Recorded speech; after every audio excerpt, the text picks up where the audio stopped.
Most people believe that investing gets more complicated as you get older, more products, more strategies, more decisions. That belief is wrong.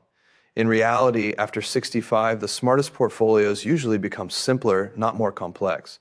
And for most people at that stage of life, complexity is not a sign of intelligence. It is a source of risk. If you are over 65, your primary financial problem is no longer how to maximize returns. It is how to reliably convert the wealth you have already built into stable purchasing power for the rest of your life. That shift changes everything.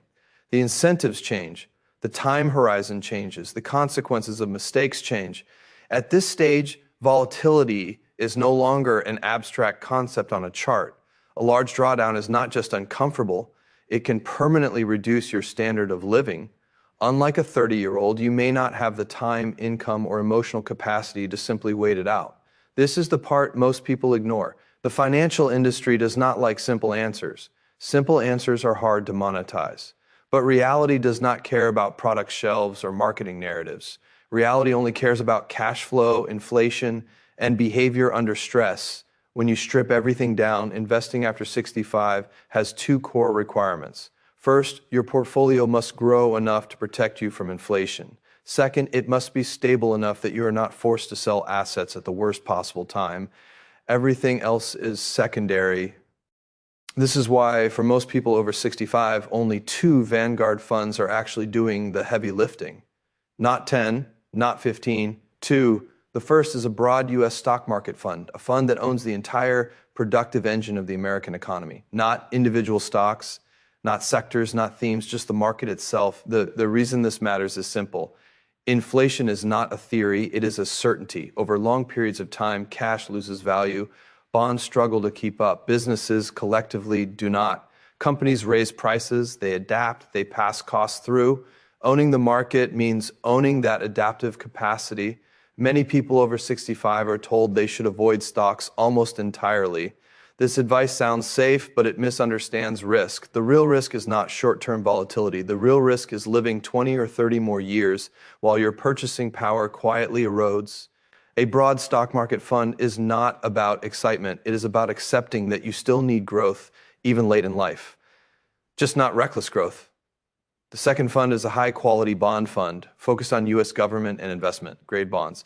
This fund serves a very different purpose. It is not there to make you rich. It is there to give you stability, liquidity, and psychological control. Bonds reduce volatility. They provide income. They act as a buffer when markets fall. Most importantly, they give you something to draw from when stocks are down, so you are not forced to sell equities at depressed prices. This is the behavioral side of investing, and it is far more important than most people admit. A portfolio only works if you can stick with it. Bonds make that possible. What most people misunderstand is that diversification is not about owning many funds. It is about owning assets that behave differently under stress. A total stock market fund and a high-quality bond fund already do that job remarkably well.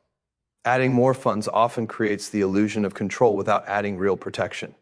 International funds, sector funds, dividend funds, alternative strategies.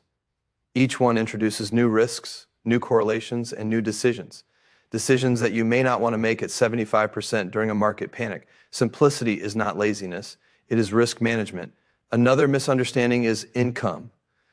Many retirees chase yield. They focus on dividends, distributions, and payouts, believing that income equals safety. This is a dangerous idea. Income is not safety. Stability is safety. A portfolio that grows steadily and can be drawn from flexibly is far more reliable than one designed to maximize visible cash flow. Dividends can be cut. High yields often signal higher risk. Selling a small portion of a stable portfolio is not failure. It is how capital is meant to be used. The two-fund approach forces discipline. It limits overreaction. It reduces the temptation to tinker. It aligns with how people actually behave, not how they imagine they will behave in theory. Asset allocation between these two funds matters more than anything else. The exact percentage depends on health, spending needs, and risk tolerance. But the structure remains the same. Growth plus stability. Adaptation plus protection.